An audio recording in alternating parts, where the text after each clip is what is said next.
back to a new day. We have Emil Labaj from the Right Step Custom Orthotics in Whitby. He's with us tonight. Good to have you with us, Emil. Thank you. And we're going to have a look at what's on the table here. We have some orthotics, and we're going to have a look at the difference from one orthotic to the other. So take it away, Emil. If you can tell us a little bit, and whatever camera we've got going, we'll be more than happy to zero right in on it. I mentioned earlier, Matt, the mainstay of materials for most orthotic providers is a rigid material called polypropylene. It's very readily available. Most labs can mass produce those orthotics. So in my opinion, they're a little too hard for most people, and if you're not comfortable in them, you're not likely to wear them. What differentiates myself from the polypropylene is you can actually see my orthotics. There's no rigid material whatsoever. So they're all handmade, very well crafted, neoprene rubber, which gives you some nice cushion. It'll be like... Yep, Carol Merrill. And the more supportive orthotic, this is one with a lot of rigid support, and most hard orthotics would not bend, but again, if it's semi-rigid, you got some nice cushion comfort in there. So this is ideal for a runner or someone who's going to be doing any kind of aerobics. I was going to ask you about running, Emil. Can you tell us a little bit specifically about those who come to you that are runners, or they're running half marathons or even full marathons? I would never be coming to you with that. No, okay. Well, what runners find is weight is extremely important, and the difficulty with running and also with women who are pregnant is there's a lot of downward forces applied on the feet, almost 10 times load force for a runner when they're running, and any minimal misalignment at that point is amplified. So if you have a slight misalignment, you run, it's magnified tenfold, and it really accelerates any sort of issues that may come to you in a natural way over time. Okay. It's brought to the forefront just because of the nature of running and also pregnancy. There's a lot of downward force. Now our phone lines are open. Thank you for that. Our phone lines are open. Their number is 1-888-ROGERS-8. Have you ever had someone pregnant running a marathon? Have you ever had that? No. No?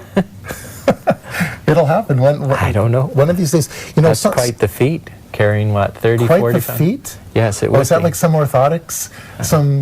That is sad. That is just sad. You know, I do want to read a little something because I was looking at your website, and your website is? www.the-right-step.com. www.the-right-step.com. And I'm just going to read something. This was a testimonial that I read, so just so you folks at home can get a sense as to the work that Emil does. The Right Step is extremely different from other orthotic businesses I have consulted in the past.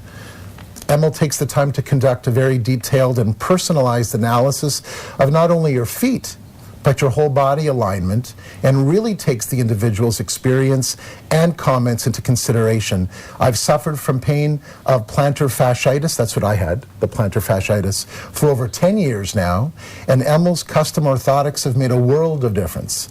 Being an emergency nurse, I'm on my feet for 12 hours, multiple times a week. And thanks to my orthotics, I'm no longer in agony by the end of my shift. In fact, the next person that I read mentions that she has hip problems resulting in sciatica, painful muscle spasms as well. And she says Emil was able to finally identify the source of the problem, a significant difference in leg length. There we go. Leg length. Yeah. Almost immediate. Sorry? She was going to therapy for almost 2 years with no results. So the things look bleak, I would imagine, to her. She comes to Emil, and then she adds, almost immediately, I found relief and a solution to my hip dislocation. I am now able to walk upwards of 5 kilometers without pain. Way to go. Yeah, good work. It's very rewarding. It must I be. get chills when I read those. I have a guest book on my website, and people have been very generous with their comments. Yeah, no, that must be wonderful. And you're busy this time of year?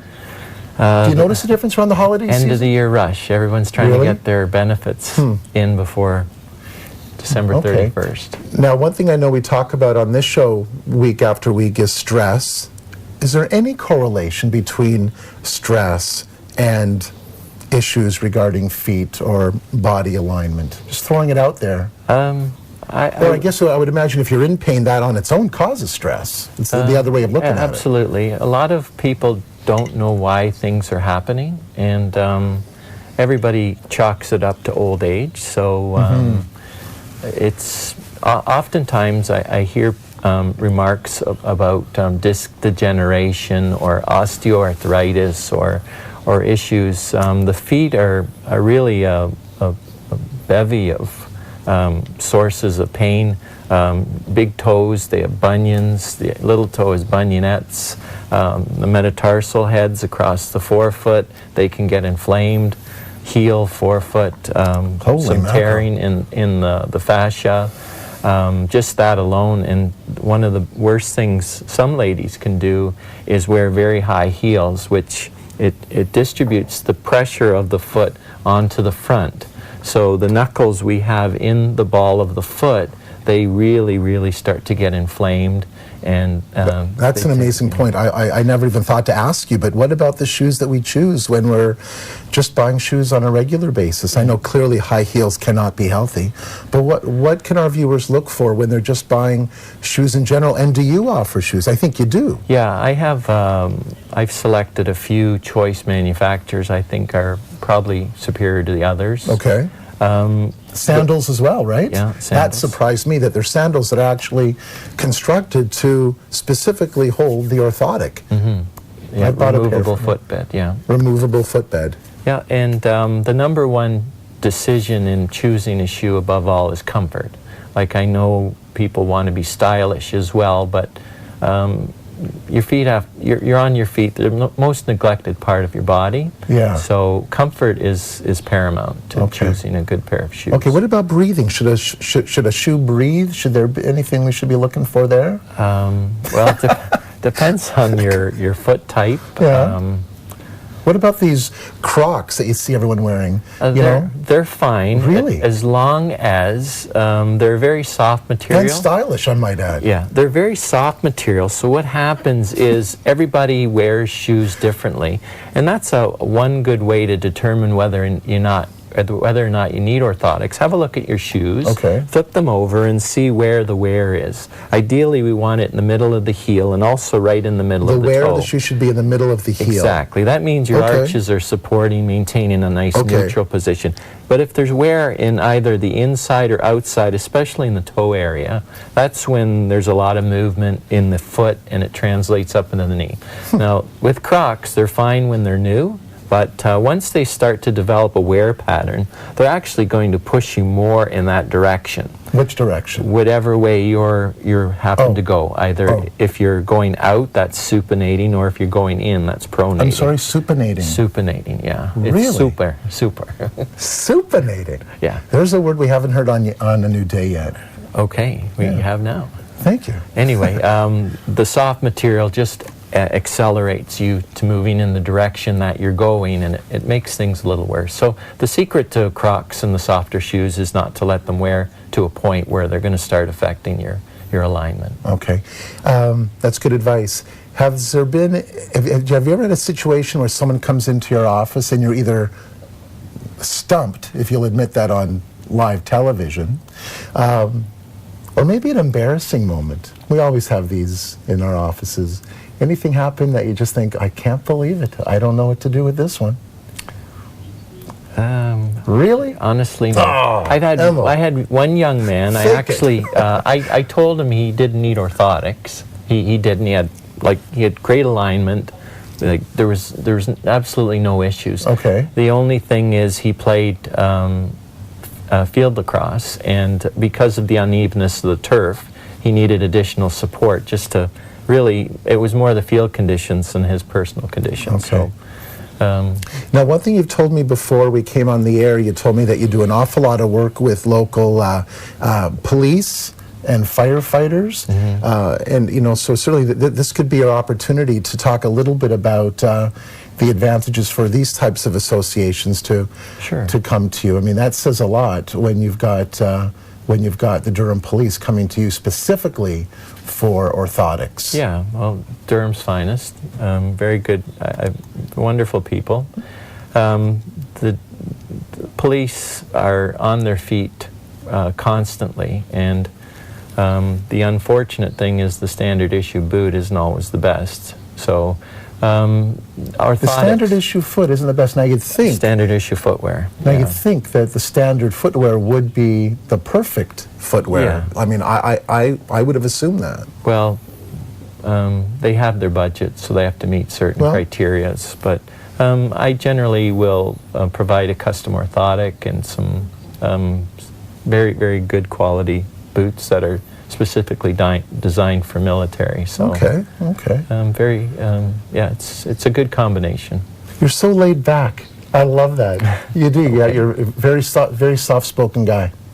Tell us a little bit more about the cost effectiveness of the work that you do.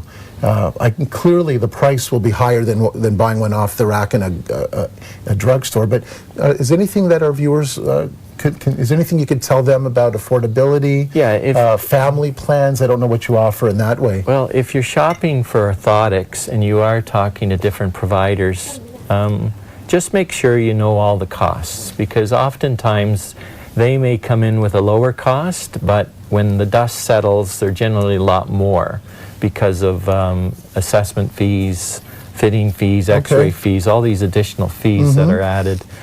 As far as cost effectiveness, I honestly believe orthotics are very proactive, and they will actually save money in the long run because of the minimal wear and tear they maintain over a period of time. So you're saying to think of it more as an investment? Absolutely. Okay. Yeah, because that makes sense. Yeah. I mean, my investment was certainly worth it. I mean, there's no question. I'm pain free. Absolutely. Now, you once told me about that there's a recovery time, like a curve of pain. Can you tell the folks at home what that refers to? Yeah, pain and inflammation is like anything. It takes a while to build up, and it's generally very cyclical. So the pain's going to start to advance. Okay. It's going to reach a peak where we're going to address the issue, identify the root cause, and then it will slowly dissipate down to a reasonable level and hopefully completely disappear. So when is the best time to catch the issue? When is the best time to come in, I guess? There's really no time. There's no good or bad time. But sometimes, though... But the pain isn't alleviated. I have to interrupt because we only have a few seconds to go. But the pain isn't alleviated immediately. No. So what type of time frame? Does it range from person to person? Everyone's different, and sometimes we need to help some of the inflammation issues with a little bit of physiotherapy as well. So sometimes people want things in a hurry. Most people in Western society want immediate relief. That just doesn't happen. Okay. So we can give it a little push with some physiotherapy as well. That'll help accelerate things. Okay. Emil, that was great. Your time is now officially up. Welcome to a new day. I'm glad you can make it in tonight. We have a station break, so off we go, and we'll be back to meet Corinne and Melissa from New Roots Therapy right after this break.